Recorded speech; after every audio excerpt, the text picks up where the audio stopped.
So మరి ఇప్పుడు సాయిబాబా ముస్లిం అంటారు. సో మరి ఏది నిజం ఇందులో? ఇది కూడా మనం జాగ్రత్తగా గమనించాలండి. సాయిబాబా ఆ, సాయిబాబా ఎవరు, హిందువా ముస్లిం అనేది ఒక $1 million క్వశ్చన్ ఉంది. I will break it now okay. With scientific evidence. Whether it's not question of your acceptance or not. సూర్యుడు తూర్పును ఉదయిస్తాడు అనేది ఫ్యాక్ట్. నాకు ఇష్టం లేదంటే that is your wish. But what I'm saying is scientific and practical. Okay. ఇప్పుడు ఈ క్వశ్చన్కి మనకు ఆన్సర్ చెప్పాలనుకోండి, సాయిబాబా అసలు ఎవరు, హిందువా ముస్లిమా తెలియాలనుకోండి, ఇప్పుడు నేను ఎక్స్ప్లెయిన్ చేసిన ఎక్స్ప్లెనేషన్ కంటిన్యూషన్ ఏంటంటే, సనాతన ధర్మము అనేది ఈ మధ్య మనకి బాగా కనిపిస్తుంది కదా, వినిపిస్తున్నది. ఇది ఈ సనాతన ధర్మం మీద కొన్ని వందల వేల డెఫినేషన్స్ ఉన్నాయి. But I will give you scientific definition which దాన్ని ఎవరు డిస్ప్యూట్ చేయడానికి లేదు, దాని మీద క్వశ్చన్స్ కూడా అడగడానికి లేదు. సనాతన ధర్మం అంటే ఏమిటి అసలు అనేది తెలిస్తే మనకి అన్ని ప్రశ్నలకు సమాధానం వచ్చేస్తుంది. అంటే నేను మాట్లాడేదాన్ని కంటిన్యూషనే. ఓకే, చెప్పండి. సనాతన ధర్మము అంటే పేరే చూడండి, సనాతనము అంటే ఆది మధ్య అంతము లేనటువంటిది. సనాతనం అంటే అతి పురాతనము, అంత పురాతనమో చెప్పలేము, అంటే కాలంకని దాటి ఉందని. అనంతమైనది. అబ్బా, అనంతమైనది, పర్ఫెక్ట్గా చెప్పారు. సరే, కొంతమంది ఇప్పుడు వాళ్ళకి అర్థం కాదు కాబట్టి ఇంగ్లీష్లో చెప్పాలనుకోండి, ఎటర్నల్.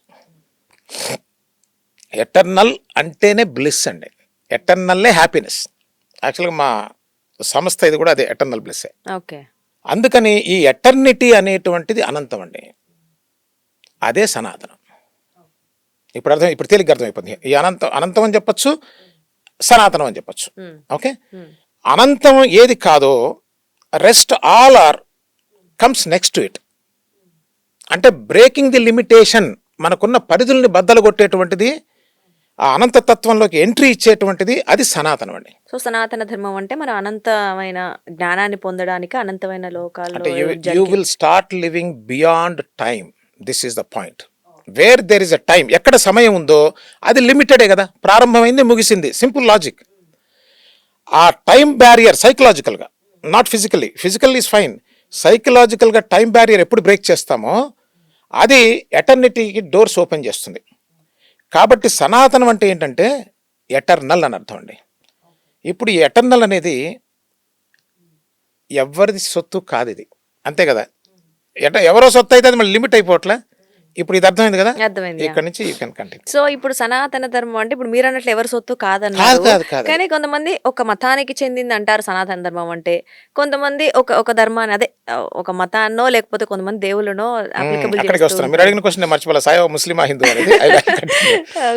ఒకటండి, మతము అనే దానికి క్లియర్ డెఫినేషన్ ఉంది. ఇప్పుడు ఇది నా మతం అండి అంటాం అంటే ఏంటి, నా భావం, నా ఉద్దేశం, ఇంకా చెప్పాలంటే ఇది నా ఇష్టం. అరే వాడు మతం పెడమతం రా అంటారు, వాడు ఏదో అవునంటే అది కాదండి, అది వాడు మతం. మతం అనేటువంటిది మతి నుంచి వస్తుందండి.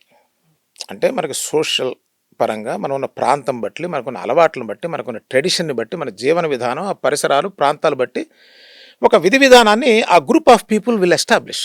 దట్ ఈస్ కాల్డ్ మతం. మతంలో ఏముంటుంది ఇప్పుడు చూడండి జాగ్రత్తగా, సనాతనానికి మతానికి తేడా చెప్తాను మీకు. మతంలో మీకు ఎప్పుడు లిమిటేషన్స్ ఉంటాయి. చూడండి, ఇది చెయ్యాలి, ఇది చేయకూడదు, ఇది ఇట్లా చేయాలి, ఇది ఇలా చేయకూడదు, ఇది ఇప్పుడు చేయాలి, ఇట్లా మీకు lots and lots of regulations ఉంటాయి, రూల్స్ అండ్ రెగ్యులేషన్స్. ఈ మధ్య చాలా మనం వింటుంటాం, I'm not religious but I'm spiritual అంటారు. దాని అర్థం ఇది, అర్థమైంది కదా. సో మీకు ఒక జీవన విధానం, ఈ ప్రాంతంలో ఉన్న వాళ్ళు ఇది తింటే బాగుంటుంది, ఇట్లా ఉంటే బాగుంటుంది, ఇది తినచ్చు, ఇది తినకూడదు, ఇది చేయొచ్చు, చేయకూడదు, గుడికి ఇట్లా స్నానం, ఇట్లా ఈ గుళ్ళు, దేవుళ్ళు మొత్తం ఇవన్నీ కూడా మీకు మతంలో వస్తాయండి. క్లియర్ కదా. సనాతనంలో దైవాలు ఉండరు, గురువులు ఉంటారు. ఓన్లీ గురువులు ఉంటారు అంతే. ఎందుకంటే గురువు కదా అనంతతత్వాన్ని తీసుకెళ్లేది. ఓకే. దైవం యూ కెనాట్ సీ డైరెక్ట్లీ. మరి మనం దైవాన్ని కూడా గురువుగా భావిస్తాం కదా. చేయొచ్చు. అప్పుడు దైవమే గురు రూపంలో వచ్చి నేను అక్కడ తీసుకెళ్తాడు. నీకు బోధ ఎక్కడ జరిగిందో అక్కడ గురువు ఉన్నట్టు గుర్తుపెట్టుకోండి. ఇప్పుడు సదాశివ సమారంభం అంటే శివుడు గురువనేగా.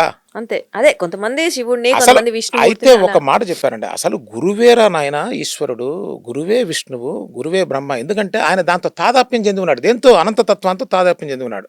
ఓకే. బ్రహ్మవిద్ బ్రహ్మైవ భవతి అన్నారు. ఎవరైతే బ్రహ్మం తెలుసుకున్నవాడు ఉన్నాడో, బ్రహ్మవిద్ తెలుసుకున్నాడో వాడే బ్రహ్మ అని చెప్తున్నారు.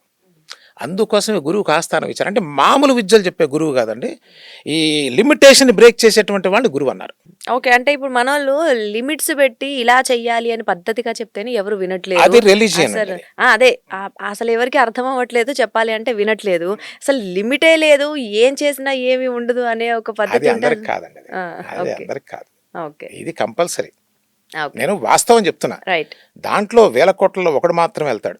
ఏ తుకారాం గారు, కబీర్ దాసు అట్లాంటి వాళ్ళు వెళ్తారు. నిత్యం మనం ఘర్షణలతో కొట్లాడుతూ స్వార్థంతో ఉండి ఈర్ష్య ద్వేషాలతో ఉన్నవాడు అక్కడికి ఎట్లా పోతాడు? ఈ లిమిటేషన్ ఇదే దాటలేదు, అక్కడ దాటాడు. I'm telling the fact. సనాతనం ఈజ్ దట్ లెవెల్. ఇప్పుడు చూడండి, సాయిబాబా హిందువా ముస్లిం అని అడుగుతున్నారు కదా. ఈ హిందూ అని కానీ ముస్లిం కానీ మీరు ఎప్పుడైతే లేబుల్ చేశారో అది మతం కింద వస్తుంది. ఓకే, అర్థమైంది కదా. సాయిబాబా ఉన్నది సనాతనం దగ్గర. సో మీరు రిలీజియస్ కి దాటి వెళ్ళిపోయారు ఆబ్వియస్లీ. Okay, UK. ఇప్పుడు మీకు అర్థమైంది కదా. మీకు చిన్న ఉదాహరణ ఇస్తే అందరికి అర్థమవుతుంది. ఇప్పుడు సనాతనం అనేది సముద్రం అనుకోండి, దాంట్లో వచ్చే అలలు మతాలు అనుకోండి. ఓకే, అర్థమైందా? ఇప్పుడు సముద్రంలో అల ఉంటుందా, అలలో సముద్రం ఉంటుందా? అలలో కూడా సముద్రమే ఉంటుంది, కానీ అల సముద్రం కాదు. ఒక పార్ట్ సముద్రంలో ఒక పార్ట్. అంతే. ఇప్పుడు నేను గుప్పెడు నీళ్లు తీసానండి సముద్రంలో నుంచి, అది సముద్రం వాటర్ అవునా కదా? అవును. కానీ ఆ సముద్రమా? కాదు. When you merge in to that's a ocean. అది సనాతనం అండి. అలా ఎవరైతే బౌండరీ లెస్, ఈ బౌండరీని బద్దలు కొట్టుకొని ఉంటారో వాళ్ళు మాత్రమే గురుస్వరూపం. గుర్తుపెట్టుకోండి.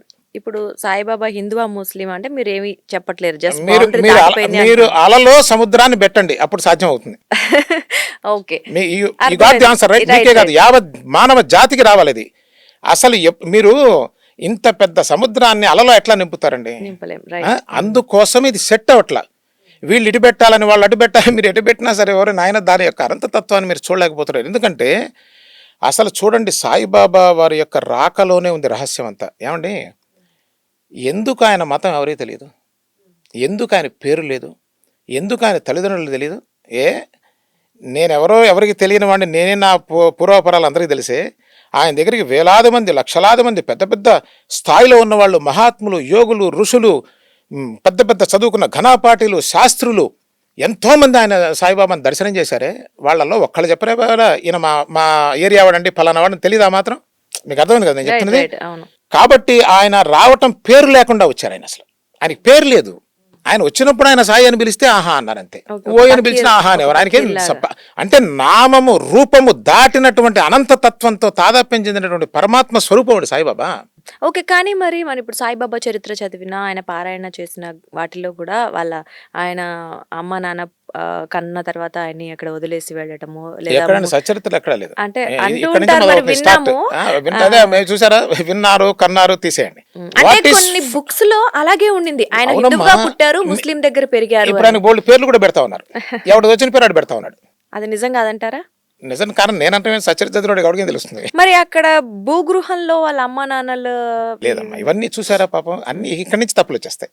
మనకు సగం తెలియదు, మన సచరిత్ర చదవం. మన షిరిడి వెళ్ళినా అక్కడ కనిపిస్తుంది కదా. లేదు, అక్కడ ఇవన్నీ కాకి పెట్టా కదమ్మా. భూగృహంలో సాయిబాబా తపస్సు చేశారని చెప్పారు, కానీ వాళ్ళ అమ్మ నాన్న భూగృహంలో వాళ్ళు చచ్చిపోతారు, వాళ్ళు తపస్సు చేస్తారు. సాక్షి టీవీ ప్రసారాలను నిలిపివేయడం చట్టరీత్యా నేరం. సాక్షి టీవీ ప్రసారాల కోసం మీ స్థానిక కేబుల్ ఆపరేటర్ను వెంటనే సంప్రదించండి. DTHలో ఇంటర్నెట్లో కూడా సాక్షి టీవీ ప్రసారాలను వీక్షించవచ్చు.